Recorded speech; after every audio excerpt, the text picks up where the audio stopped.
G'day everyone, welcome back to Head Talk. I'm your host, Dan the Man, and today we're going to be talking about social anxiety and anxiety in general. Today I have with me Dylan. Hello. And he's going to be here. He's going to talk about his own personal experience with anxiety. He's going to try to help us understand a little bit more about the struggles people go through and the day-to-day life that's involved with anxiety. So thanks for coming onto the show. Thank you. So, as defined when you look it up and search it up, anxiety is a fear characterized by behavioral disturbances.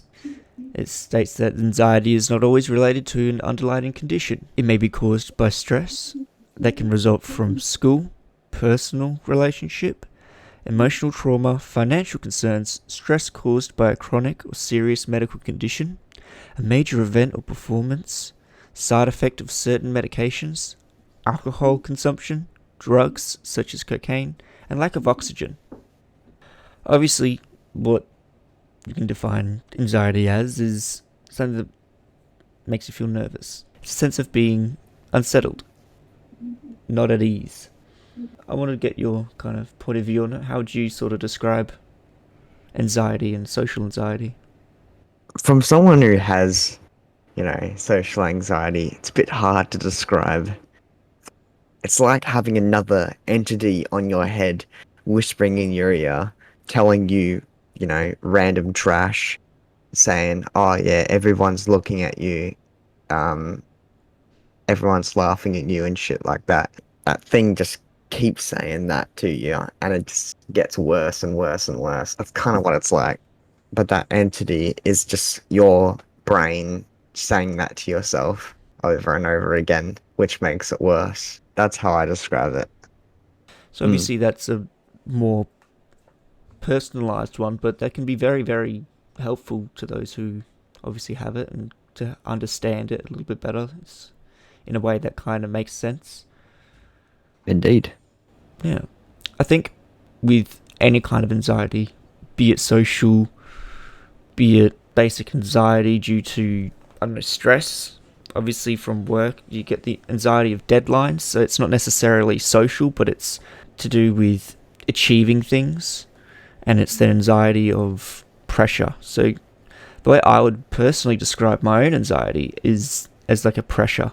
It just feels like a weight that's on your shoulders that feels like it's just encompassing, sort of like claustrophobia. It just gets tighter and tighter and more pressure just pushing you down. That's how I would describe it for myself, definitely. Yeah. Obviously, with certain symptoms. So obviously for symptoms, you can fall into what can be known as a panic attack. Obviously, you start sweating a bit, your heart beat starts going faster and faster, you feel nauseous sometimes, you start getting a bit shaky, sometimes you can stutter, getting a bit of a stammer, you can get really red in the face and feeling really hot, you just feel very, very uncomfortable. Would you say that you've ever felt that before? Oh yeah, multiple times. I've had panic attacks before. Feels like you're dying. That's not an understatement. That's literally what it feels like. So, would you be comfortable describing a situation that you've been in that is not necessarily always, say, caused a panic attack, but where you felt socially anxious and how you sort of dealt with it? Yeah. I've had a lot of experiences like that. I've got a few on the top of my head. A lot of the time, I struggle to go to the shops by myself. I honestly don't know why. I just get very nervous, and so when I go to the shops on my own, I feel like everyone's looking at me, and I feel anxious and on edge, like something bad's gonna happen, when subconsciously I know that nothing's gonna happen, and I'm just, you know, being an idiot. That's probably like my normal day-to-day social anxiety feeling. I don't like doing things that I don't usually do. So like I hardly go to the city. So when I go to the city, I'm like extra nervous. I don't usually go there, so I don't know the area. But He's you sort of know, just not in that environment. yeah, and like that's the same for driving. Like I don't like driving to places I've never been to before. I'm always comfortable driving in my area, driving to your place, driving to other people's places that I've been to before. Mm. But places I've never been, I hate driving there because I'm just afraid something's gonna happen. Does it make it Yeah. easier if like somebody else has driven you there before? Does that make you feel a little bit more at ease when you decide to drive yourself there? No, I have to do it myself to Okay. for myself to be comfortable. Okay. Mm. Yeah. Do you feel Mm, more at ease when you have somebody in the car with you though? Similar to indeed. like when you go into the shops and you feel more at ease with somebody else? Okay. Yes. Yes. 100%. Would you say that obviously being around with friends, does that make it like a way easier? Like if you had a group of friends, do you feel like you could go out and actually do something very social if you had enough friends there? Depends who I'm with. Some people I wouldn't like going out to places I've never been to. Not because I don't like them. It's It's because they're used to that shit, you know. So like, I wouldn't go to the city with one of my mates because he drinks a lot. He's done that shit before, so he's gonna be, pushing me into shit. yeah, And so it definitely depends on the people. yeah. So it's kind of like that trust. So if you feel like you could trust somebody in those particular situations, you would be more comfortable. Yeah. Okay, cool. Do you ever feel like if you maybe pushed yourself even just a little bit and took small steps, that you feel like you could get potentially over your social anxiety? Most likely, yeah. I reckon that's something that could happen. Yeah. Do you, so obviously this is going into more of a coping mechanisms, obviously, and which is what we've just been talking about, and I'm going to move on to sort of treatment sort of things. Do you currently see anybody for this? Do you mean like a psychologist? Yeah, yeah, yeah. Yeah. Do you see a No, I healthcare do not. professional? Okay. But I have been before. You've been before? Would you say it was useful?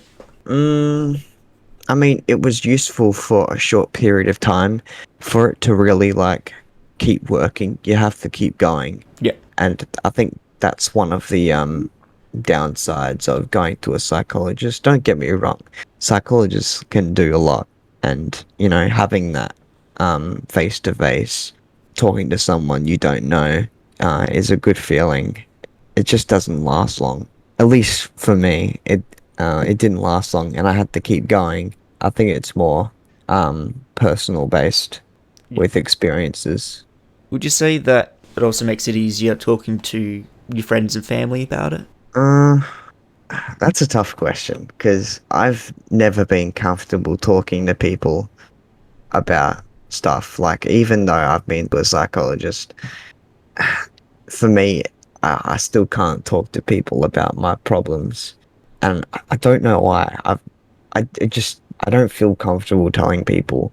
There are like a very small handful of people that I tell stuff about myself, like you. I tell you a lot of the stuff that goes on with me, um, but that's about it, really. I don't really talk to anyone else about that.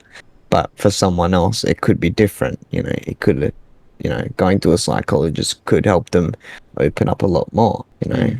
Yeah. Mm. It honestly just depends on the person. Yeah. Do you find it easier to text people and call them rather than face to face? Yes, 100%, 100%. Yeah. I'm not too fond of calling.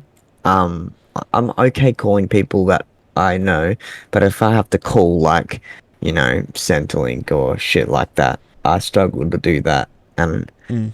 but texting's fine. I can do that. I can text anyone. Well, so thank you for joining me on this episode today, Dylan. Really enjoyed it. Hopefully, we've got people thinking a little bit more about anxiety, social anxiety, and to be a little bit more considerate of others that do have that kind of pressure on them, and not to force them into uncomfortable situations. And if somebody is trusting you to help them in those kind of situations, make sure to be there. And if things are looking very pear-shaped and they need a way out, help them out. Make sure that they can find a way back to a safe place where they can calm down, making sure that they're all right. Yeah. Thank you for coming on the show, and thank you, ladies and gents, for watching. I was your host, Dan the Man. Please like, subscribe, and share with your friends. Okay, bye bye.